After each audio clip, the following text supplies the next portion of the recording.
भगवान ने गीता में कारण दूसरा दिया है, यदा यदा हि धर्मस्य ग्लानिर्भवति भारते अभ्युत्थानम् तदात्मानं सृजाम्यहम् परित्राणाय साधूनां विनाशाय च दुष्कृतां धर्म संस्थापनार्थाय संभवामि युगे युगे। ये कारण भगवान ने अपने अवतार का बताया कि जब जब धर्म की ग्लानि होती है, अधर्म बढ़ जाता है, तो मैं अपने आत्मा का सृजन करता हूँ और साधु मेरे भक्तों का त्राण करने के लिए और दुष्टों का नाश करने के लिए, धर्म को स्थापन करने के लिए मैं अवतार लेता हूँ। कारण ये बताया है। और सुखदेव जी महाराज श्रीमद् भागवत में कारण बता रहे हैं, अनुग्रह भूतानाम मानुषम देहमाश्रिते भजते तादृशी कीड़ा या श्रुत्वा तत्परो भवी। भगवान जीवों पर अनुग्रह करके, कृपा करके, मानुषी देह धारण करके आते हैं और ऐसी लीलाएं करते हैं कि जिनको सुनकर जीव उनके परायण हो जाता है। तो भगवान की लीलाएं इतनी मधुर हैं कि जिनको सुनकर जीव उनके परायण हो जाता है। तो परायण होने का तात्पर्य ये तो है नहीं कि परायण होने का उन लीलाओं में लग जाना, उन लीलाओं में हमारा चित्त का लग जाना परायण होना बनाता है। तो भगवान का अवतार ही जब इसलिए हुआ है कि वो ऐसी मधुर लीलाएं करें कि जिससे जीव को इस संसार की मधुरमा फीकी लगने लगे और भगवान की मधुरमा की ओर चित्त छूट जाए। ठीक है, तो भगवान की लीलाएं इसलिए हैं कि उनका हम चिंतन करें, मनन करें, पठन करें। श्री आदि नाम है, नाम की मधुरमा। लोग कहते हैं नाम सूखा है। अरे सूखा इसलिए है कि हम उसको सूखा मानते हैं, अन्यथा नाम अति मधुर है।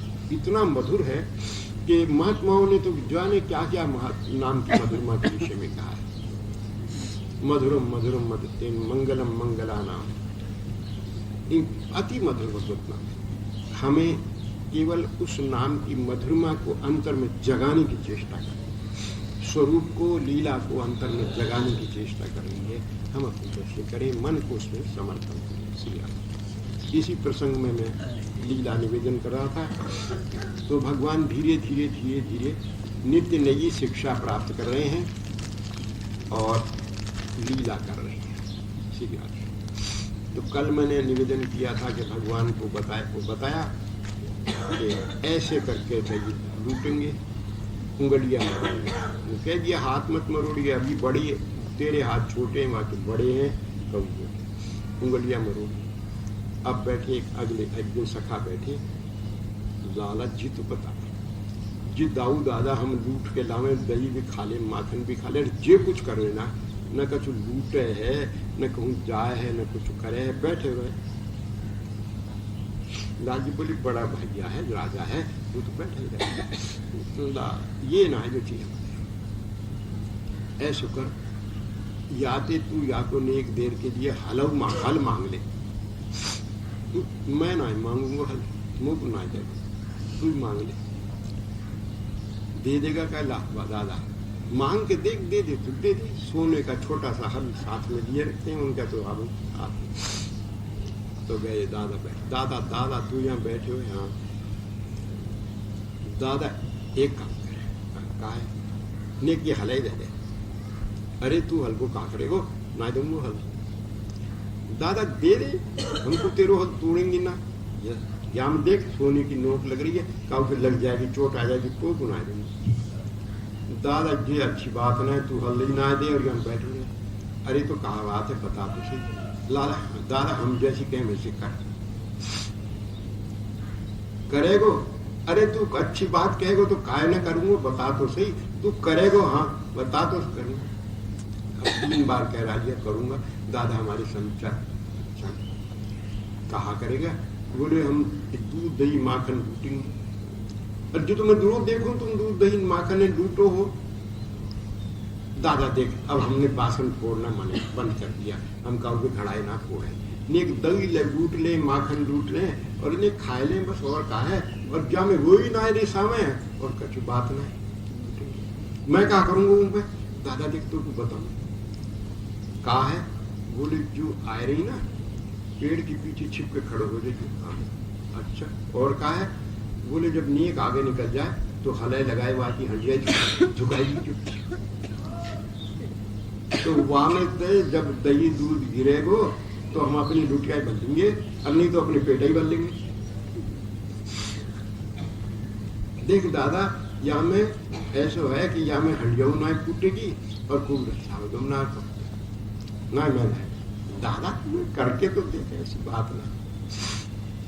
चले दाऊ जी सखाओं के कहने से लाल जी देख रहे हैं कि दादा ही मना लिए, उन्होंने दूर खड़े पेड़ के पीछे दाल जी खड़े हो गए। आज तो वो उंगलियां मरोड़नी नहीं है और दादा जा ही रहे हो है और हाल उठाए के झुकाए हो। ठीक है, वो आप क्या एक बड़ी लंबी गोपी आएगी हंडिया सिर पर धरे। अरे ये तो बड़ी लंबी है, ये झुकेगी ना है तो हाल भी ना लगेगा, तो मैं उनके अपना काम करूं, दादा वो अपना काम करेंगे। तो दादा तो पीछे से गया तो उन्होंने हर उठाया और लाल जी ने उसकी उंगलियां मरी तो नहीं झुकी, तो झट उसकी हंडिया झुकाई। हंडिया झुकी, उसमें गिरना शुरू हो गया। तो सखा तो अपनी कोई चुल्लू में कोई लोटिया में भर रहे हैं। अब वो आगे लाल जी ने उंगलियां मोड़ रही, उससे पीछे उसको हाथ छुड़ावे तब देखे पीछे, पर छुड़ाने की इच्छा उसकी है कहाँ। तो लाल जी का मुखारबिंद हंसता हुआ खिलखिलाता हुआ अलकावली बिखरी हुई, वो मुख देखने में उसका चित्र मगन हो रहा है। उसे सूझ ही नहीं है कि पीछे से हंडिया बिखर रही है, उसे पता ही नहीं। वो रूप की माधुरी ऐसी है कि उसे यही पता नहीं कि हो गया रहा पीछे। अब वहां क्या सखियाओं की लुटियां, सखाओं की लुटियां भर रही है, कुछ पी रहे हैं, कुछ कर रहे हैं। जब लाल जी ने देखा कि हाँ काम है, वो हंडिया है गई खाली, तो जब उसकी उंगलियां कोड़ भागे, उन्होंने देखा मेरा सिर हल्का हल्का कैसे या उतार के देखे तो कुछ नहीं। अरे जे का हुए जाको, वो तो गए पेड़ों के पीछे जाके छिप गए। अब नहीं, अब तो जच गई सबके। दादा देखिए कैसी अच्छी बात है, हींग लगे ना हिटकड़ियर काम है गया, खूब तो मिल गए और माखन और देख न हंडियाऊ कूटी न कुछ कूटो, और वो चली जा रही मुस्कुराती हुई। अब सखाओं से ये थोड़ी तसल्ली है कि वो उसको थोड़ा सा, तो अब पेड़ के पीछे से निकाल खातेगा। देख अब चिढ़ा रहे हैं उसे, ये खा रहे हैं और उंगठा देके चिढ़ा रहे हैं उसको। अरे ये कैसे हो गई, कहाँ हो गई, ये कैसे हो गई। तो उसको तो पता ही नहीं, लाल जी तो उंगलियां पकड़े बैठे हैं और हंस रहे हैं, और वो मुखारबिंद को देख रहे, उसे पता ही नहीं हुआ कि कैसे हो गया। बड़ी सुंदर लीला। अब बताइए, अब इस लीला में चित्त न लगे और कहां लगेगा भगवान की ऐसी विलक्षण विलक्षण लीला, नित्य नई शिक्षा प्रथम की हो। ऐसे एक दिन जी बड़ी अच्छी बात है, ये तरकीब सीख ली, हंडिया ना फूटे और भी मिल जाए। अब अगले दिन लाला कुछ ऐसी करें कि सगरी हंडिया भी हाथ आ जाए और बिन्ने पता ही न पड़े जी कैसे हो। तो एक दादा इसको चल कहाँ चल, तो देखा कि एक जहां से गलियारा निकले है और जिसमें से गोपियां लेके जायो करें, वहां छोटे पेड़ हैं जिनकी डालियों झुकी ऐसी ऐसी झुकी। लाला देख लिया, हाँ देख लिया, समझ गए। अरे का समझ गए, ये पेड़ है और या की डाल झुकी है। अरे तेरी मोटी अकल अल्लाह, तेरी बुद्धि। अरे तो कहा है, बोले देख या पेड़ पे तो तू चढ़ रहा और वहां पेड़ पे मैं चढ़ जाऊं और वहां पे तू चढ़ जाए। इतना आएंगे जब नीचे पेड़ के आवे तो ऊपर से लटक हंडिया चढ़ी। ये तो बड़ी अच्छी बात है, हाँ ये तो आ जाएगा, ये तो हो जाएगा। तो पेड़ पे चुप बैठे, अब आपकी होंगी, अब आमती होंगी, अब आमती होंगी। तो दूसरे सखा ने इशारा दूर से कर दिया, पेड़ की पीछे आ रही आ रही। अब सब सचेष्ट हुए, पेड़ की डाल पर बैठे। अब उन्हें आज दर्शन नहीं हुए लाल जी के सखाओं के, वो तो वैसी त्रषित आंखों से देखती चली आ रही हैं, आज दर्शन नहीं हुए। उनकी तो नित्य लालसा ही रह गए कि आज आवे, हमारा दही लूटे, माखन लूटे, छेड़खानी करें। तो देखती चली आ रही हैं, आज नहीं आए, आज नहीं आए, तुम रुक गए और सखाए। तो सोधी इधर नहीं है, ऊपर पेड़ों कौन देखे पेड़ों पे, इधर इस गलियारे में, इधर कुंज में या इधर कहीं देखती चली आ रही। और वो तसल्ली से ऊपर बैठे, जैसे ही पेड़ के नीचे आए झट खंडिया ऊपर देखी। तो दूसरी आई, दूसरे पेड़ वो भी ले ली। कुछ देर में देखें ये हल्की हल्की कैसे हो गई टोकरी में, आके देखें तो हंडिया ही नहीं। वो चुप बैठे ऊपर, ये क्या हुआ, ये क्या हो। अब सखाओं तो सूखी, तो ताली बजा के पेड़ के पीछे से निकले तो ऊपर बैठे लाल जी हंडिया लिया, अंगूठा दिखा दे मेरी हंडिया गया। ऐसी सखा कर रहे हैं, अरे लाला दही दूध तो ले ले, लेकिन हंडिया मत फोड़िए, ना फोड़ूंगा हंडिया, तू हट जा। हंडिया नीचे सखा को पकड़ाई, पेड़ से नीचे उतरे। अब तो उसकी हो रही है भोजन लीला हो रही है, सब सखा खा रहे हैं, खा रहे हैं, और खड़ी देख रही है श्री आगे, देख रही, खाती जा रहे हैं। तेरी हंडिया ना फोड़ेंगे, हाँ सोना की है ना फोड़ेंगे, चिढ़ा रहे हैं उसको। जब खा लिया तो हंडिया ला के वहां धरी, तो जा हो जा।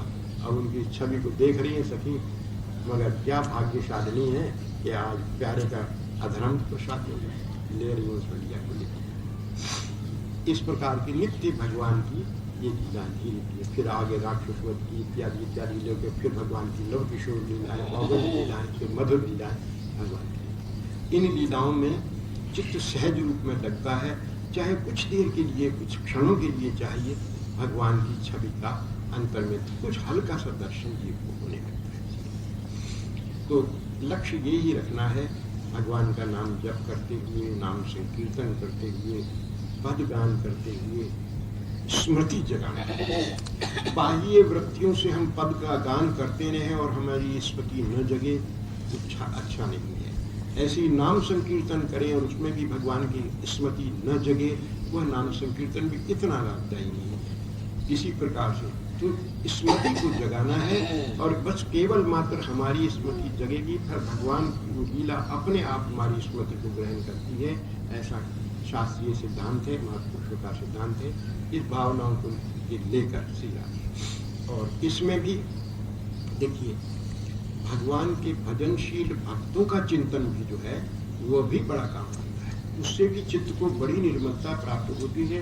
ऐसा भी तो महापुरुषों ने बताया है, सदगुरु के चरणों का चिंतन, महापुरुषों के संतों का चिंतन, नारद जी के संतों का चरणों का चिंतन, मीरा जी के चरणों का चिंतन, आदि महापुरुष भगवान के भक्तों के प्रिय भक्तों के चरणों का चिंतन है।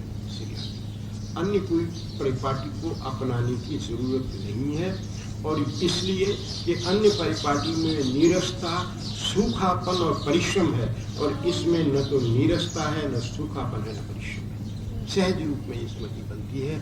इस बात की एकादो संत बोले कि ये लीला भगवान की चिंतन करते हैं,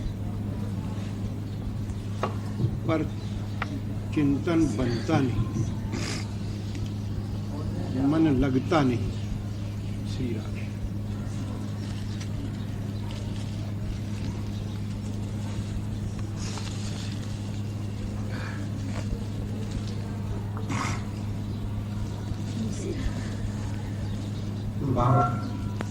गुरुदेव ने कहा, भैया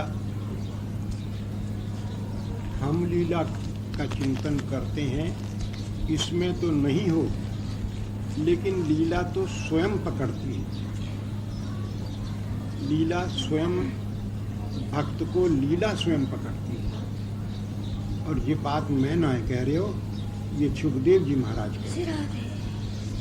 सुखदेव जी महाराज ने भागवत में कहा है, परिनिष्ठितो अपि नैर्गुण्ये उत्तम श्लोक लीलया गृहीत चेता राजशे आख्यानम यदधितवान। मैं तो निर्गुण में पूर्ण रूप से अनिष्ठित था, लगा हुआ, ब्राह्मी स्थिति थी हमेशा, लेकिन उत्तम श्लोक भगवान की लीलाओं से मेरा चित्त ग्रहित हो गया, पकड़ लिया मेरे चित्त को। लीला ने, भगवान की उत्तम श्लोक की लीला ने चित्त को ग्रहण कर लिया, पकड़ लिया मेरे चित्त को। और मैं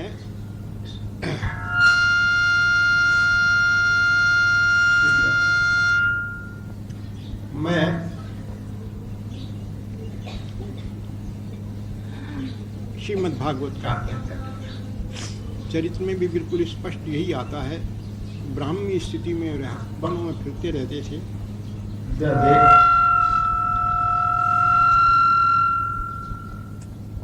देह के सूझने देह की सुध नहीं थी, न रहती थी, सदैव ब्राह्मी स्थिति में रहते थे। उस समय भगवान की मधुर लीलाओं के श्लोक गाते हुए व्यास जी के शिष्य निकले। 2-3 श्लोक बताते हैं, उन गाए हैं उन्होंने। तो उसमें भगवान की रूप माधुरी, लीला माधुरी का बड़ा विलक्षण वर्णन था। उनसे पूछा, भैया ये श्लोक कितने हैं? बोले हमारे गुरुदेव भगवान की लीलाओं के लिए लिखे हैं। बस उनके पीछे पीछे चल पड़े, जाके दंडवत की। पुत्र को आया देखकर बड़े प्रसन्न हुए और फिर श्रीमद् भागवत। तो उन्होंने कहा, ये सुखदेव जी महाराज ये कहते हैं कि लीला स्वयं पकड़ती है, हम लीला का चिंतन करके ग्रहण करते हैं। सो बात नहीं, ये बात सारे ही इन चैतन्य चिन्मय तत्वों के विषय में है। नाम को भी हम ग्रहण नहीं करते, नाम हमको ग्रहण पर कृपा करके अवतरित होते हैं जिह्वा पर, कर्ण में नाम श्री राम। अतः कृष्ण नाम आदि न भवेत ग्राह्यम इंद्रिय सेवो मुखे ही जिह्वादो स्वमेव स्फुरत्यतः। कृष्ण नाम आदि, नाम रूप गुण लीला आदि जो हैं, ये जीव की इंद्रियों के द्वारा ग्राह्य नहीं है, वो स्वयमेव अवतरित होते हैं जिह्वा आदि पर जब हम उसको सेवन करते हैं। तो बाबा कहा कि लीला तो स्वयं पकड़ती है चित्त को, चित्त नहीं बल्कि ग्रहण करता, बल्कि लीला चित्त को ग्रहण करती है। श्री राम। चित्त तो आधार है, पीढ़ा है, पीढ़ा कुर्सी चौकी जीव को ग्रहण नहीं करती, जीव उसको ग्रहण करता है। श्री राधे। तो लीला चित्त को ग्रहण करती है, ऐसा मान श्री राधे। लीला की माधुरी ही ऐसी है कि उसके श्रवण करने से स्वतः ही चित्त उसमें लग जाता है। श्री राधे। कल मैंने एक लीला का वर्णन किया था यहाँ पर। श्री राधे। वो लीला फिर कहने के लिए कहा, तो मैं फिर निवेदन कर देता हूँ। सखाओं के साथ भगवान बैठे हैं, सलाह मशवरा करें। तो एक सखा ने बताया कि आज तो यज्ञ होगा गोविंद कुंड पे। तो वहां तो सब तरफ से दूध दही घी मक्खन और सब सामग्री ले लेके आएंगी सखियां। तो ऐसो करें, वहां चल के बैठ जाए। कहाँ? बोले दान घाटी। कितमाउंटे से भी आवेंगी, कुतमाउंटे निकलेगी। तो फिर भाई लूट लेंगे। हाँ हाँ हाँ हाँ, अच्छी बात है। सब जाके दान घाटी के पास बैठे। अब वहाँ सलाह होने लगी क्या करना है क्या नहीं करना है, सलाह हो रही। इतने एक बड़ा सखा, अरे लूटियो मत, ये पाप है, हैं? ये नई बात कहा बता रहे हो? दूध दही लूटनो पाप है? हमने तो कहा तो सुनी ही ना, काऊ ने आज तक कही ना। जी कही मैया ने कि जो बुरी बात है, काऊ के भाषण मत फोड़े, दूध दही मत चुराए, बुरी बात है, पाप तो ना बताए। और दूध दही माखन लूट के खाएंगे जब में पाप कहाँ से आ गए? नई बात कह रही है। अरे ये मैं ना कह रही हूँ, जो कह रही हूँ ये आज को दूध दही वहां जाओगे कोई यज्ञ में, और वहाँ ऋषि आए हैं, महात्मा आए हैं बड़े बड़े, वहां यज्ञ होगो, वाय ना लूटना चाहिए। अच्छा ये बात है, ना लूटेंगे।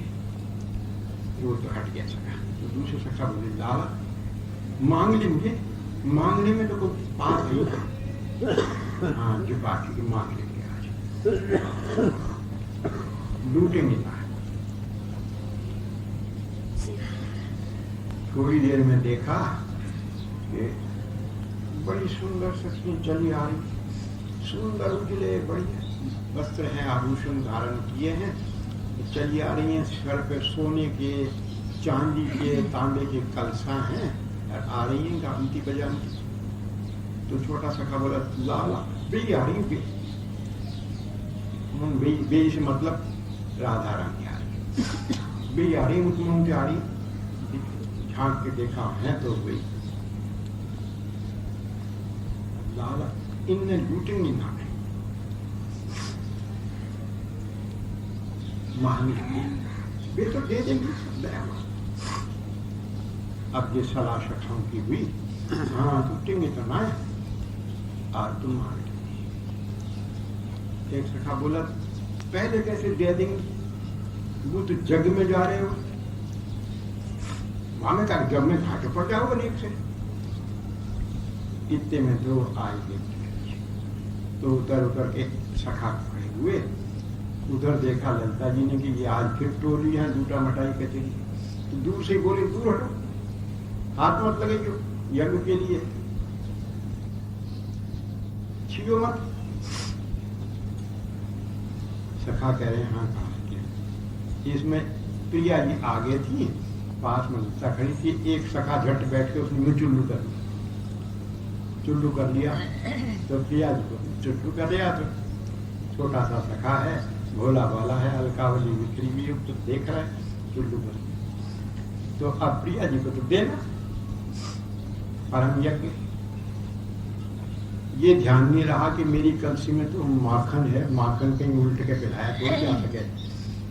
तो कलसी आप झुका दी तो माखन ही अपने आप दही और गरुड़ बन के अपने आप उसमें से निकल जाएगा। तो सखा पी रहा है खूब।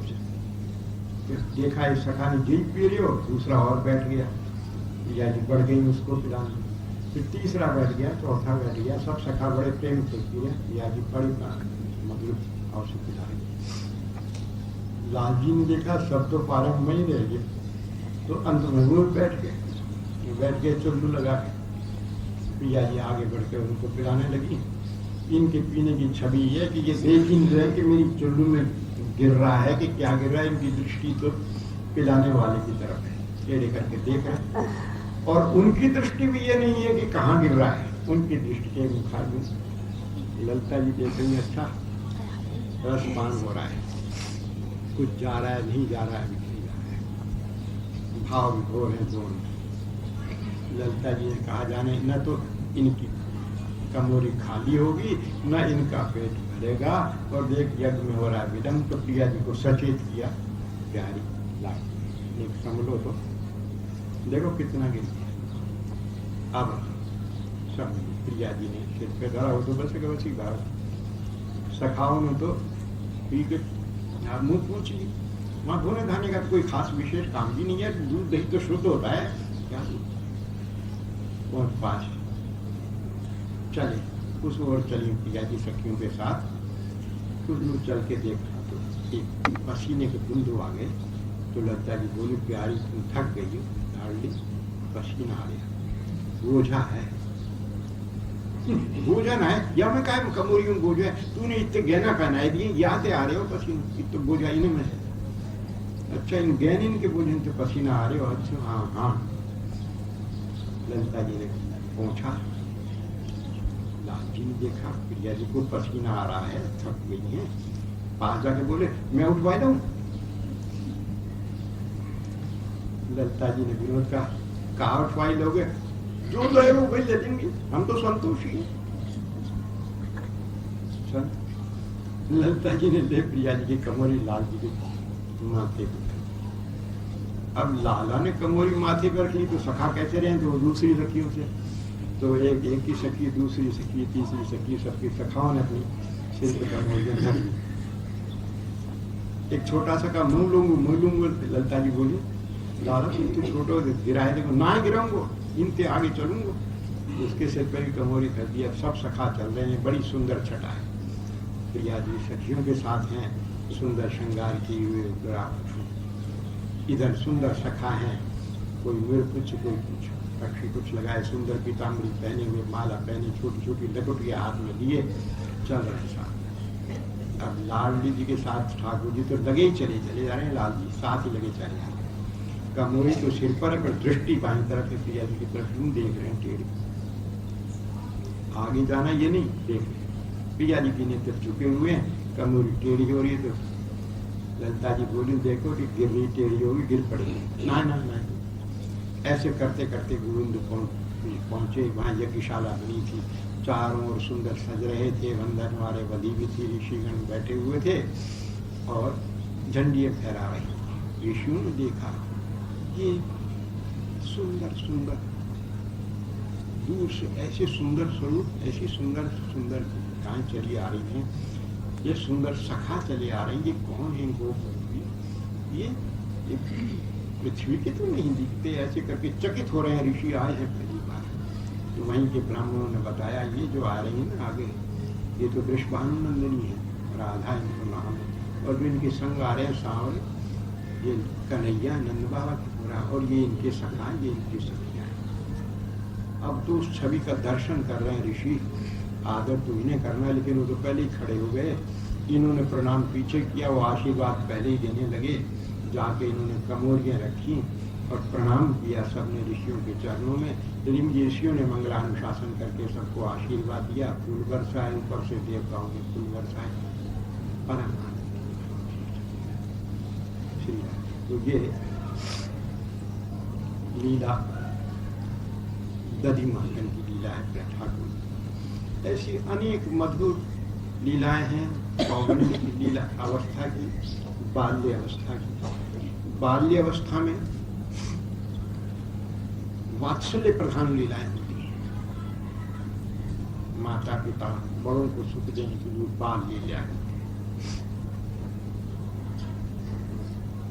पौगंड अवस्था में सखाओं के संग की लीला, सख्य भाव की लीला होती है ठाकुर प्रिया जी की सखी के साथ। और किशोर अवस्था में मधुर भाव की लीला है, प्रिया जी के संग रास विलास, लीला विलास इत्यादि विहार शक्तियों के साथ वो लीला है।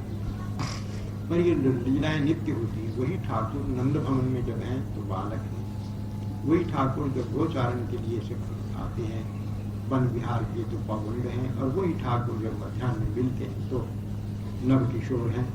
इस प्रकार की लीला है। और मंजरियों को ये सब प्रकार की लीलाओं के दर्शन करने का सौभाग्य हुआ है। बाल भाव की लीला का दर्शन करती है नंद भवन में, सख्य भाव की लीलाओं का दर्शन करती है मध्याह्न में वन में, और मधुर भाव की लीलाओं का तो प्रिया जी के साथ ठाकुर जी प्रिया सखी के साथ होते हैं तो उनका दर्शन। मंजरियों को सब लीलाओं का दर्शन होता है। यहाँ की लीला वहां जाके सुनाती, वहां की लीला वहां जाके सुनाती। बड़ा एक दिन ठाकुर जी सखाओं के साथ बैठे, लाला खेल खेलेंगे, खेल खेलेंगे, हाँ खेलेंगे खेलेंगे, खेलने के लिए तो कोई बात नहीं घटती। देख लाला लुका छिपी खेलेंगे, और आज तू छिपेगो हम तो ढूंढेंगे। हाँ मैं छिपूंगो, और देख जाकर तू ढूंढ लियो तो पकड़ लियो तो तेरे कंधा पे चढ़ेंगे, और जो ना पकड़े बिन के कंधा पर मैं छोड़ू। हाँ तय हो गया, बस खेल तय हो गया। अच्छा तो तुम सब मुंह फेर लो, पीछे की तरफ देखो, आंखें नीच लो, इतना मत देखियो। हाँ नहीं देखेंगे, सबने मुंह फेर लिए, आंखें नीच ली। लाल जी पीछे गए इधर उधर जाके, और एक बड़ा सारा पेड़ था जिसमें कोटर बनी हुई थी, उसमें घुस के बैठ गए। अब कोटर में अब सखा ढूंढ रहे हैं लाला, घास है तो चरण चिन्ह नहीं मिल रहे, इधर देखें कुंजों में देखें, नाकुरिन में देखें, इधर देखें, लाला तो कोई भीख ना फिर देखे, कोई पेड़ पे ना चढ़ गए तो ऊपर देखें तो बांदरा बैठे, मोर बैठे, जाने कहाँ चिपके, बड़ी देर हो गई, हताश हो गए। लाला ना मिल रहे हो, जाने कहाँ उड़ा लोगों को गए। तो एक छोटा सखा बोला, तुम सब तो हार गए, मैं ढूंढूंगा। अरे तू ढूंढेगा, वाह पिद्दी भाई, तू कहाँ से ढूंढोगे, हमने ढूंढ सके लाला, मैं ढूंढूंगा। तो इसने क्या देखा पेड़ों पर, कि जो पेड़ों पर मोर, तोता, मैना, सारिका बैठे थे, वो उड़ के एक पेड़ पे जा बैठे। बात है, सखाओं की दृष्टि से तो उजल, लेकिन पक्षियों की दृष्टि से उजल तो हो नहीं सकती। वो प्यारे को देख वहां पहुंच गए। वो गया इधर उधर झांकता, मटकता, चटकता, और उस पेड़ की उसने परिक्रमा लगाई। परिक्रमा लगाई तो देखा वहां पीछे की ओर कोटर बनी हुई, उस कोटर में घुस गया। जा देखे लाला बेटा पल्ला पकड़ लियो, पकड़ लियो, पकड़ लियो, खींच के लिया। मैं जीतो या पकड़ लिया। सब सखा बोले जो तो सांची पकड़ रहे। लाला या चड्डी चढ़ा, लाला झट तैयार हो गए, घोड़ा बंद बैठे ऊपर, पर ऐसे बैठा कि उनको जाना पड़े, उचक उचक के ले गए। अब लाला बोले मैं चढ़ूंगा, तुम सबने मोह ना पकड़े।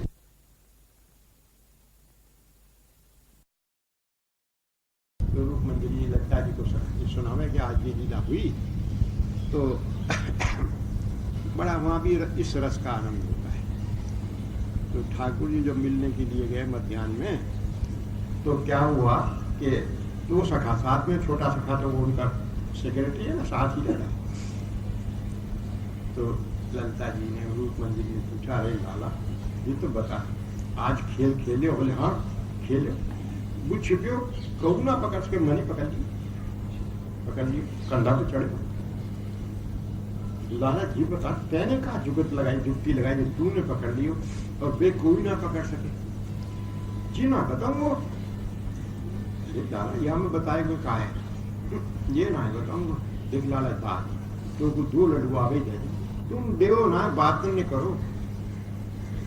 लेकर आए लड्डुआ, लेके दोनों हाथों में लड्डू। मैंने देखी, कहा देखी कि लाला तो गयो, पर मोर या पेड़ पे से उड़े वहां पे भी बैठ जाए, तोता उड़े वहां पे बैठ जाए, तो मैना उड़े वो जाके उपमाऊ बैठ जाए। उपमाऊ जा रहे, मैं जान गया। तो मैं गया तो मैंने देखे ये तो दुख पे बैठे कोटर में, मैंने पकड़ के खींच लिया, अपनी जुक्ति बताई। लाला तू बड़े श्रीया। अब ये भी एक मधुर लीला श्रीया, ऐसी अनेक मधुर लीला भगवान की होती। पौगंड अवस्था में, बाल्यावस्था में तो ठाकुर जी को कछनी बांधना सिखा दिया था, तो कछनी बांधे, नूपुर पहने, उछलते कूदते फिरते रहे श्रीया। पर अब जब बड़े हो गए पौगंड अवस्था में, तो सब सखा तो पीताम्बरी पहन के जाओ, छोटी छोटी धोतियां, तो लाल जी को भी पीताम्बरी पहना दी। मैं ये ना करूंगा, क्यों ये खुल जाए वो तो बंदे ही था। अब पीताम्बरी बांध नहीं है, तो भद्र ने एक बड़ा है, तो मैया ने कही देख लाला तू या की धोती है खुल जाए, पीताम्बरी बांध दिए। हाँ बांध लाला, ये तेरी बांध दिए करेगा, तू आई पहन के जा, अच्छो ना लगेगा, सब तो सूट कंदामरी पहने, तू अच्छा जी बांधो। हाँ जी। अब वहां खेल होने लगा तो सखा छिप रहे हैं, लाल जी भाग के पकड़ रहे हैं, तो पीछे की टांग खुल गई, तो पुकारे अरे भद्री तो आई जल्दी आ। भाग आया, कावड़िया बांध नहीं, वो बच जाएंगे, उनके पकड़ूंगा, कंधा पे चढ़ूंगा। पर ब्रह्म की धोती की लांग खुल गई है, भद्र बांध दी उसने, अब भागे। तो सखाओं ने देखी या कि लांग खुल गई धोती की, तो चिल्ला रहा है, भद्र बुला रहा है, तो सबके सब छिपे हुए तो खड़े थे, वो तो हंसी आ गई, तो हंसने लगे जोर के, हंसने लगे तो पकड़ हो गई, निजात पकड़ ली। जे ना पकड़ेंगे मानेंगे, हम तो हंसने लगे, तेने पकड़ लियो, काय को हंसे? अरे तेरी धोती खुल गई, यार पुकारे क्या में कहां बात है, मैया ने कही या बांध दो, भैया ने बांध दो, इसमें क्या बात है ना, मैं तो चढ़ूंगा कंधा पर, मैंने पकड़े तुम एक कंधा पर चढ़ो। ऐसी अनेक लीलाएं। अब ये लीलाएं हम चिंतन करें, चित्त लगाएं, ये नहीं। ये लीलाएं चित्त को स्वतः ही ग्रहण करती हैं। ऐसी मधुर भाव की लीलाएं प्रिया किशन की जो है वो भी चित्त को स्वयं ग्रहण करती है। हम उन लीलाओं का सरल हृदय से श्रवण करें और अपने आप उन लीलाओं में हमारा चित्त लगने लगता है, चाहे वो कुछ क्षण के लिए ही लगे, किंतु लगने लगता है सीधा। और फिर इच्छा होती है कि इस लीला का थोड़ी देर चिंतन करें, तो बड़ी मधुर है, तो चाहे धुंधला ही सही, लेकिन चिंतन बनने लगता है। लीला माधुरी ही इस प्रकार। जब सुखदेव जी जिस लीला के वर्णन करने वाले आद्याचार्य हैं, वो कहते हैं कि लीला चित्त को ग्रहण करती है, तो और सिद्धांत दूसरा लगता है कि नहीं, हमारे प्रयास से लीला नहीं, वो लीला हमको ग्रहण करती है। हमारे हृदय में चाह हो भगवान की लीला का स्मरण करने का। देखिए, लीला को केवल हमने कहीं लीला हुई, रामलीला, रासलीला दर्शन कर लिया, ये लीला का केवल स्वरूप है।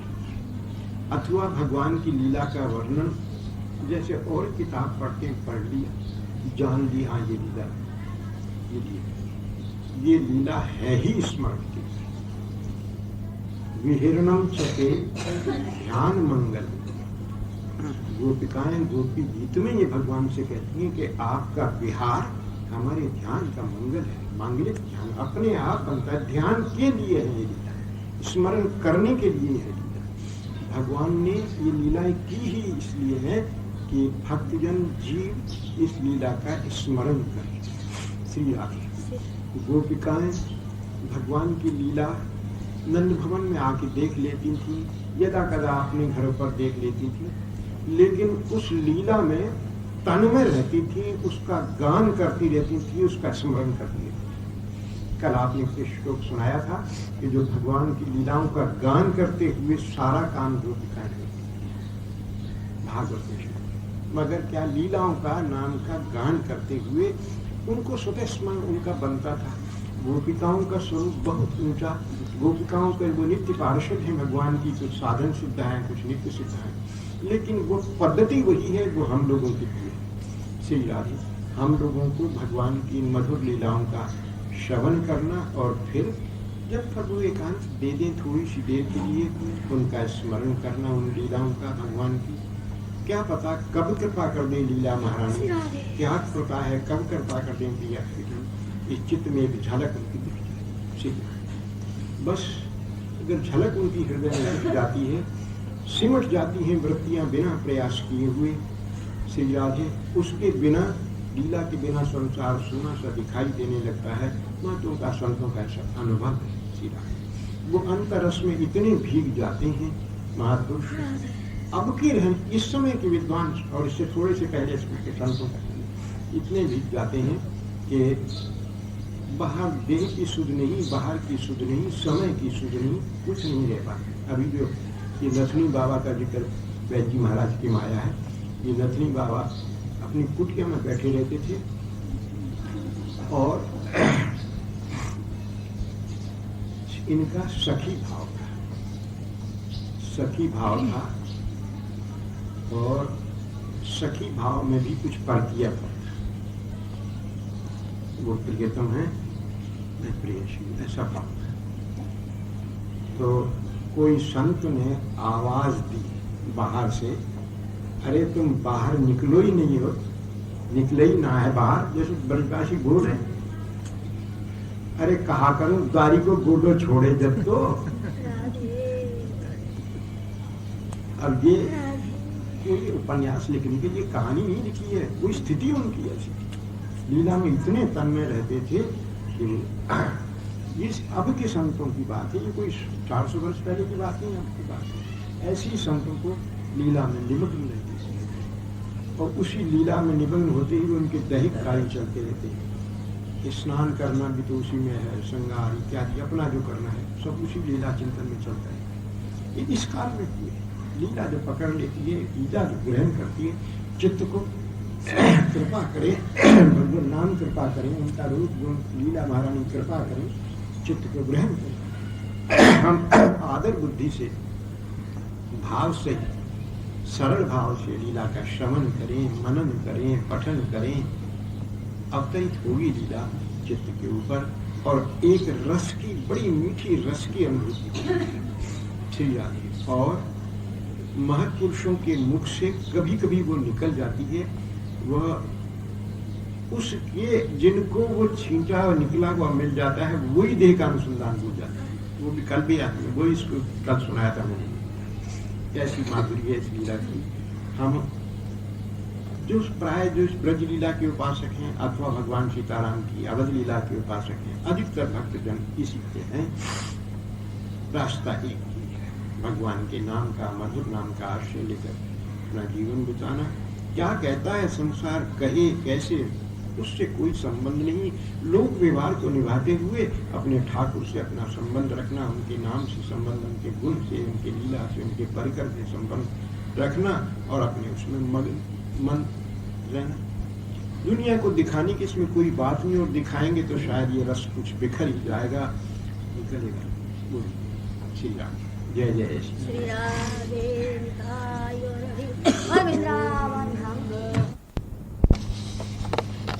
कि भगवान की लीला स्वयं भक्त को पकड़ती है, उसके हृदय में स्वयं लीला अवतरित होती है। ग्रहित चेता, श्री सुखदेव जी महाराज ने कहा कि मेरे चित्त को उनकी लीला ने ग्रहित कर दिया। लीला स्वयं जीव के अंतःस्पर पर अवतरित होती है। अब कब कैसे अवतरित होती है, यह बात तो भगवान की अपनी अहेतुकी कृपा पर है। और शास्त्रों में, ऋषियों ने, महत्पुरुषों ने जो बात कही है उसका भी क्रम बताया है। एक क्रम होता है, धीरे धीरे धीरे धीरे, और फिर भगवत की लीला अवतरित होती है। जीव गोस्वामी जी ने प्रथम बतलाया कि जीव का अंतःकरण जो ये निर्मल नहीं है, मलिन है, इसमें निर्मलता आने के लिए भगवत नाम का आश्रय लेना। भगवत नाम के बिना ये चित्त निर्मल नहीं हो सकता। तो उन्होंने कहा कि नाम का पहला जो महत्वपूर्ण ग्रहण है वो चित्त की निर्मलता के लिए है। प्रथम नाम श्रवण अंतःकरण शुद्ध्यर्थ अपेक्षा। नाम जो है अंतःकरण की शुद्धि की अपेक्षा रखते हुए नाम किया। नाम के द्वारा जब अंतःकरण शुद्ध होने लगता है तब शुद्ध अंतःकरणी च रूप श्रवण तदुदय योग्यता भवति। कि जब अंतःकरण शुद्ध हो जाता है तो भगवान के रूप के श्रवण करने का और उसके हृदय में उदय होने की योग्यता है। अपने आप ही भगवान का स्वरूप जीव के अंतःस्थल में उदय होने लगता है, ऐसा उसकी योग्यता आ जाती है। अब जब अंतःकरण शुद्ध हुआ और भगवान का स्वरूप अंतर में उदय होने लगा, तब क्या होता है? सम्यक उदिते च रूपे गुणानाम स्फूर्णम संपद्यते। जब सम्यक रूप से भगवान का रूप हृदय में उदय हो जाता है तो फिर भगवान के गुणों का स्फुरण होने लगता है, स्फुरना होने लगती है भगवान के गुण। गुण क्या है?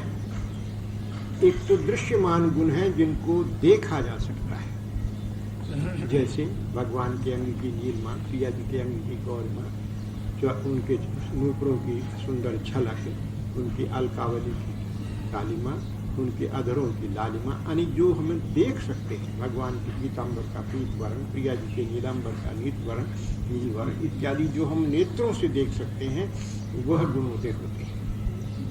यह बात बिल्कुल सही है। देखिए, हमने किसी वस्तु को देखा, किसी सुंदर वस्तु को देखा, आंख बीच को उसका ध्यान किया तो वो सम्यक रूप से पूरा ध्यान में नहीं आता, उस वस्तु की धुंधली आकृति आ जाती है। अब नीलम कैसे चमकता है, उसमें कैसी चमक है, इसका नीलम रखने वाले को भी जब ज्ञान करता है तो नहीं बनता है, सहज रूप में नहीं बनता है, चित्त की मलिनता कारण होती है सीधा। तो प्रथम जब ये चित्त निर्मल होता है और रूप सम्यक उदय होता है तो भगवान के दृश्यमान गुणों का दर्शन अंतर में होने लगता है। कैसा सुंदर भगवान का नील वर्ण है, कैसे अरुण अधर हैं, कैसे हस्त कमल लाल हैं, चरण तल लाल हैं, कैसी सुंदर चिड़िया का कैसा गौर वर्ण है, कैसे अरुण अधर हैं, हस्त कमल अधर है, उसको दिखाई देती है। वस्त्र कैसे हैं, उनकी नीलिमा, उनकी पीतमा दिखाई देती है। तो ये दृश्यमान जो गुण हैं, दिखाई देने वाले गुण, ये स्फुरण होने लगते हैं और ऐसा लगता है कि ये यथार्थ स्वरूप ही है, कल्पना नहीं है। फिर भगवान के जो गुण दिखते नहीं हैं उनका स्मरण होता है। न दिखने वाले गुण, भगवान की दयालुता, भगवान की भक्त वत्सलता, भगवान की रस रूपता इत्यादि जो हैं, ये गुण दिखते नहीं है मगर इनका अनुभव जरूर होता है।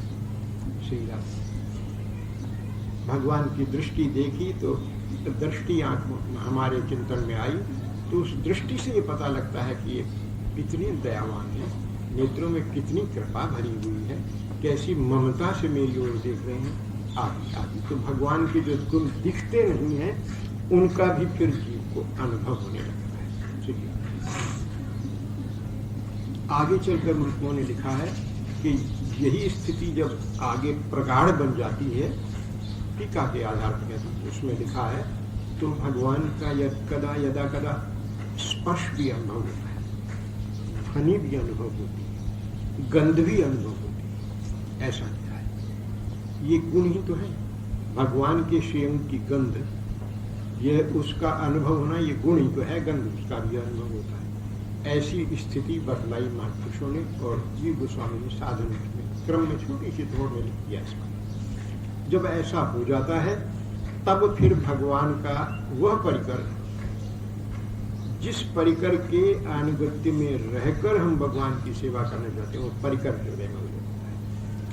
अगर हम मधुर भाव के उपासक हैं तो ललिता विशाखा आदि भगवान की सखियां मंजिलों का दर्शन होता है अंतर में।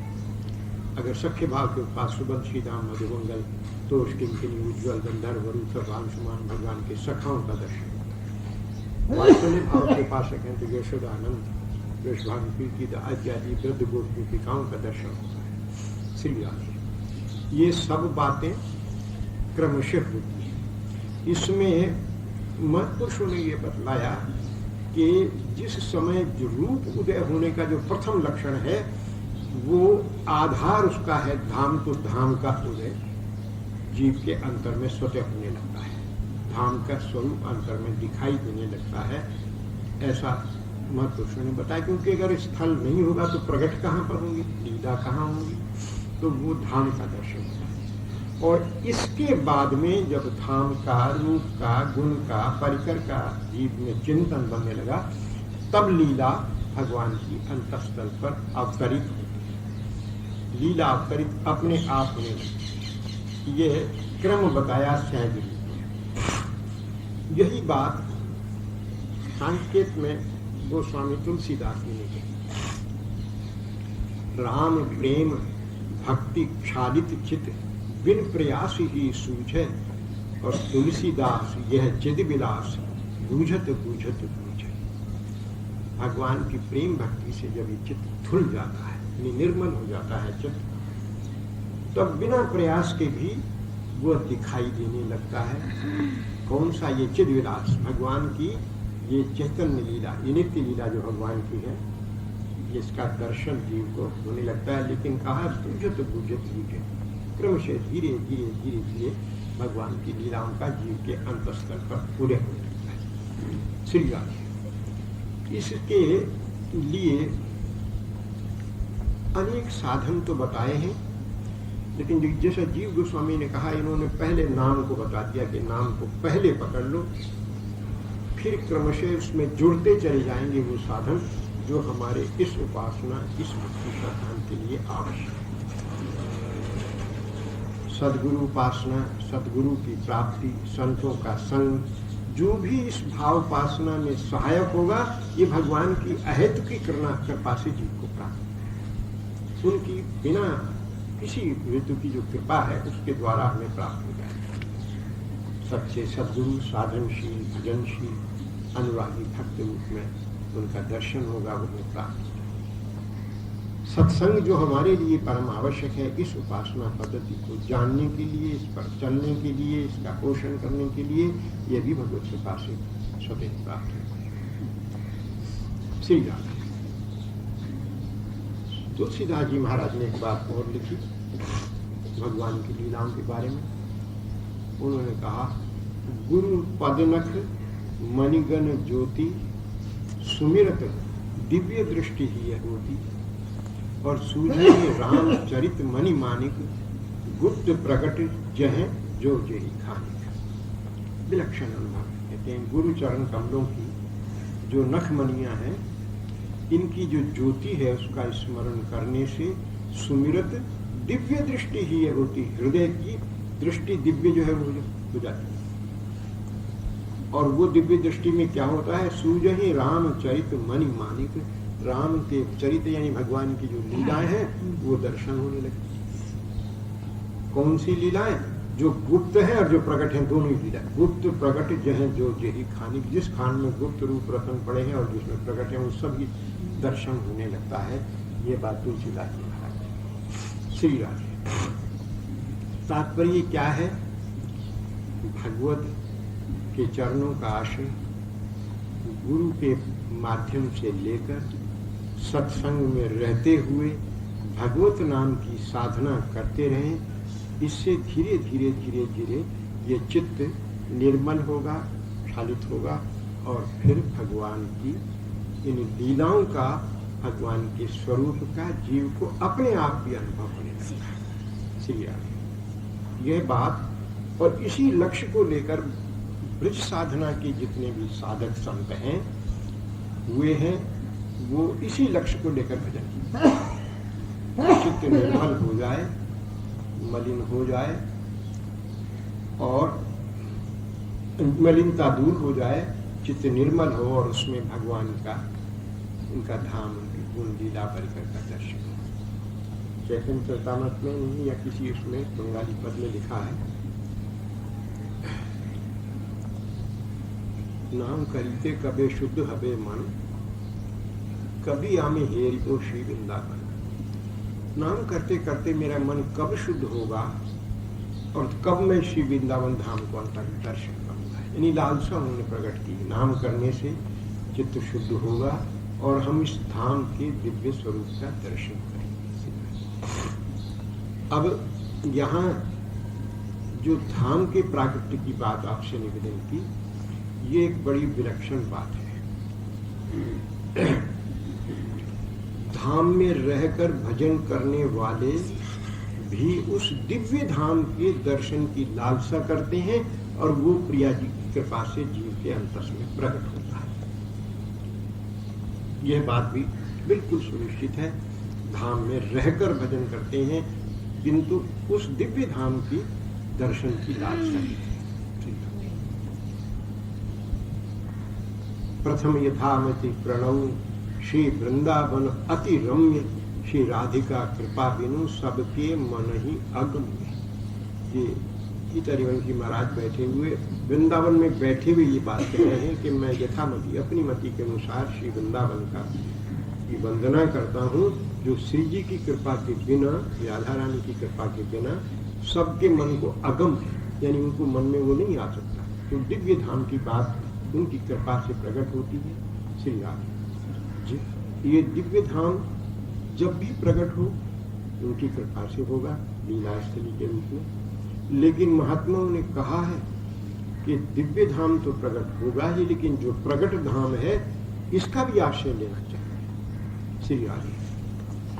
हमारे माई श्यामा जी को राज पद है व्यास जी का, जाके अधीन सदा ही सांवरो, या ब्रज को सिरता।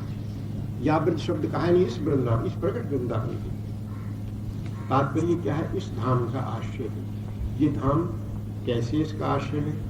तो इसका आशय ये है कि जिनको भगवदीय कृपा से धाम में वास मिला है वो वहां रहकर केवल भजन के लिए वहां रहे, अन्य लौकिक कार्यों का भ्रष्ट बने। ये बात अनुभवी महापुरुषों ने की। वृंदावन को वास कर ऐतो की जो शयान, युगल लाल के भजन बिनु निमिष न दीनो दीजो जान। एक निमिष भी उनके भजन के बिना चाहिए। धाम में जाकर हम दुकान खेल लें, इसलिए पेट की नौकरी भी हो जाए और पेट भरने का साधन भी हो जाए, भजन भी कर लें। या धाम में जाकर हम थोड़ा ये कर लें, वो कर लें, वो कर लें, ये धाम के लिए उचित नहीं हो। बहुत से लोग रहते हैं, अच्छी बात है, अपने जीवन के निर्वाह के लिए करते हैं, भजन भी करते हैं, सत्संग भी करते हैं, लेकिन है धाम के प्रकट धाम में वास करके भजन करने के श्री राम। तो ये धाम, अब इस धाम में वास करके उस नित्य धाम की दोनों एक ही हैं, वो प्रकट हो हमारे हृदय में। जैसा भी वैद्य महाराज ने कहा कि ये पर्दा हमारे पर पड़ा हुआ है, धाम वही है। तो इसके लिए कहा है कि धाम के रमणीय जितने स्थल हैं जो हमारे चित्त को ग्रहण करते हैं श्री राधे, तो उनका चिंतन करें। ध्यायेत वृंदावनं रम्यम पादक शोभितम। रमणीय धाम वृंदावन का ध्यान करो जो कल्प तरुओं से शोभित है। तो वृंदावन में अब भी, धाम में, पूरे ब्रजमंडल में अब भी वह स्थल है जो रमणीय है, हमारे चित्त को आकृष्ट करते हैं। मन में हल्की सी सात्विकता की लहर आती है, हम उनका चिंतन करें। श्री राधे। भागम दौड़म गए हैं, धाम के रमणीय स्थलों का आंख भर के दर्शन तक भी नहीं करते, ये उचित नहीं है। रमणीय स्थलों का दर्शन करें और फिर उनका चिंतन करें। उसी के आधार पर धीरे धीरे धाम की दिव्यता भी जीव के अंतस्तर पर भगवती कृपा से प्रकट होगी, हमारे साधन से नहीं प्रकट होगी। और जब धाम प्रकट, जिसके चित्त में इस धाम का यत्किंचित भी आधार बन गया, उनको लीला का चिंतन भगवत कृपा से चाहे इस जन्म अगले जन्म में होने लगता है। लक्ष्य क्या है? ये लीला केवल कहानी की तरह से सुन लेने के लिए नहीं है, सुन लिया मनोरंजन हो गया, नहीं है। ये लीला चिंतन का आधार देने के लिए श्री राधे। तो लीलाओं की लीला हमको ग्रहण करती है, पकड़ती है, यह बात तो सत्य है, क्योंकि वो चैतन्य है, सच्चिदानंदमयी लीला है। हमारी देह जड़ है, वो हमको ग्रहण करती है, यह तो सत्य है। लेकिन इसके लिए हमें प्रारंभ से ही सत्परामर्श, संतों का संग, भक्तों का संग और महात्माओं की परिपाटी जानकर उसके तदनुरूप अपने आप साधन करते रहना चाहिए। क्योंकि ये देह साधन के लिए प्रभु ने दी है, नहीं तो क्या आवश्यकता थी इस देह के देने की। साधन की दे कि जिससे जीव उन चरण कमलों की प्राप्ति की चेष्टा जीवन में करे। जिन लौकिक परिस्थितियों में प्रभु ने रखा है वो प्रभु की बनाई हुई परिस्थितियां हैं, उन्होंने रखा है, रह रहे हैं इसके अंदर। पर इन परिस्थितियों में रहते हुए भी पद्धति को पकड़कर साधन करने से धीरे धीरे जीव की को स्वयं प्रगति होती है और उसको अनुभव भी होने लगता है। महात्माओं ने बताया है कि भगवान दयावान है, इसमें कोई संदेह नहीं। नाम भगवान उनसे भी अधिक दयावान है, इसमें भी कोई संदेह नहीं।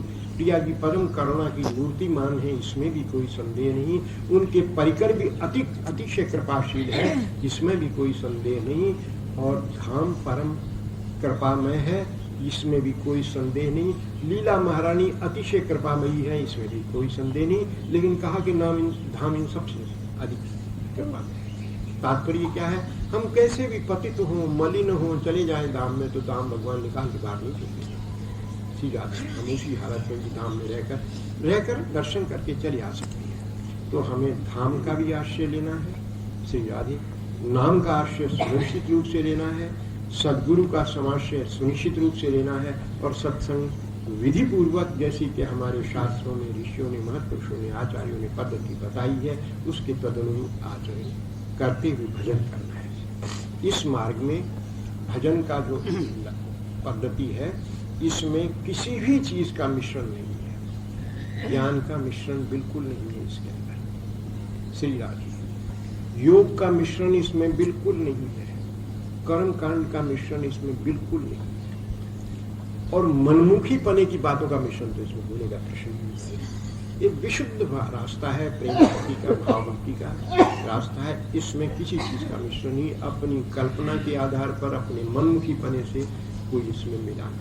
श्री आगे वृंदावन में रहकर देखिए, अव्वल तो वृंदावनवासी अनन्य भाव वाले होते हैं, वो अन्य देव उपासना नहीं करते, बिल्कुल नहीं करते हैं, लेकिन फिर भी गृहस्थ और लौकिक में रहकर श्री गणेश की उपासना, हनुमान जी की उपासना और अन्य देवों की उपासना भी करते हैं। पर उसका लक्ष्य क्या बताया है? कभी भगवान मानकर उपासना मत करो, ये स्वयं भगवान है नहीं। जैसे जीव में भगवान विद्यमान है, इनमें भी भगवान है, आदर करना, उनके स्वरूप के अनुकूल करना, इसमें तो अनन्यता में बाधा नहीं आएगी। लेकिन कदाचित भगवान मानकर हमने उनकी उपासना प्रारंभ कर दी तो बाधा आएगी, क्योंकि ये अनंतता का मार्ग है, उनकी ही कृपा, आहुति की कृपा। फिर कहें कि कोई देवोपासना क्यों ही करे? प्रथम तो लौकिक आवश्यकता के अनुसार गृहस्थ जीवन में करनी पड़ती है। दूसरी बात यह है कि जैसे हम अपने बड़ों का वंदन, आदर इत्यादि करते हैं, तो देव आदि का भी इसी दृष्टिकोण से करने में कोई हानि नहीं। लेकिन इसमें दो बातें ध्यान में, बिल्कुल इसमें ध्यान रखना है कि कभी भी अन्य देवों के आगे अमनीय वस्तु भोग नहीं रखें, जो हम सब गलती करते हैं। ठाकुर का प्रसाद से, मैं आपको श्लोक ला के दिखा दूंगा जिसमें स्पष्ट लिखा है कि ठाकुर का प्रसाद उनको समर्पण करें, वो परम प्रसन्न होंगे, उन देवताओं की परम कृपा प्राप्त होगी यदि हम लोग उसमें करें। इसी प्रकार से लिखा है, साधन भोजन करे भक्ति बीज नशाए, तो संत लोग श्राद्ध का भोजन नहीं करेंगे, लेकिन वैष्णव के यहाँ भगवत प्रसाद के रूप में अगर श्राद्ध तो जाती चल जाती, तो कहा है कि श्राद्ध भी करना है तो भगवत प्रसाद के द्वारा ही ब्राह्मण ब्राह्मणी को जिमाना और देना है। श्री अमन यानी को अन्नता की इसमें बाधा भी नहीं पड़ेगी, लेकिन कदाचित हमने ऐसा करना इसमें कर लिया तो बहुत बड़ी बाधा पड़ जाएगी, भक्ति मार्ग का विरुद्ध पड़ जाएगा। अगर हमने अन्य देवों को भगवत रूप मानकर उपासना करना